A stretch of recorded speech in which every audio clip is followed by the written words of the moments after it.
Angedacht zwischen Rhein und Reben. Impulse aus dem Kirchenbezirk Germersheim. Kennst du diesen alten Film Truman Show? Einige werden gerade zusammengezuckt sein, weil ich gesagt habe, dass der Film alt ist. Aber der kam schon vor 27 Jahren raus.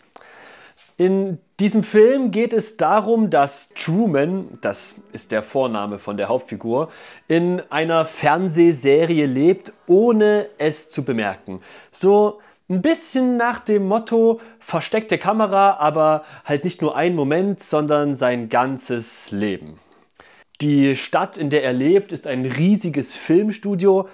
Alle seine Beziehungen sind fake, seine Arbeitskollegen, seine Eltern, sein bester Freund, ja sogar seine Frau, alles Schauspielerinnen und Schauspieler. Seit 30 Jahren lebt er in einer Scheinwelt, in der einer alle Fäden in der Hand hat und ganz genau kontrolliert, was passiert. Der Regisseur.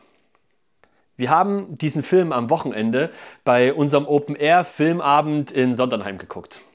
Es sollte so ein bisschen Nostalgiefaktor haben, aber ich war überrascht, als einer der Jugendlichen, der da war, mir gezeigt hat, dass eine Szene, aus diesem Film sein Hintergrundbild auf dem Handy ist. Und zwar, ich spoilere jetzt einen fast 30 Jahre alten Film, die Szene, als Truman die Entscheidung trifft, die Scheinwelt, in der er lebt, zu verlassen.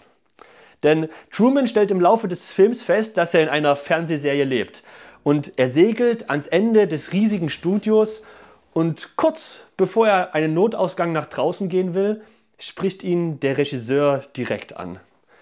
Truman könnte doch da bleiben, in einer Welt, die ja fake ist, aber in der es ihm gut geht. In der alles so gesteuert wird, dass es unterhaltsam fürs Publikum ist und in der er weiter sein ganz angenehmes Leben führen kann. Wie würdest du dich entscheiden? Würdest du den Schritt in die Freiheit und Unsicherheit wagen oder doch lieber dort bleiben, wo dir alles bekannt ist, aber halt von anderen gesteuert? In der Bibel schreibt Paulus mal, dass wir als Christinnen und Christen zur Freiheit befreit sind.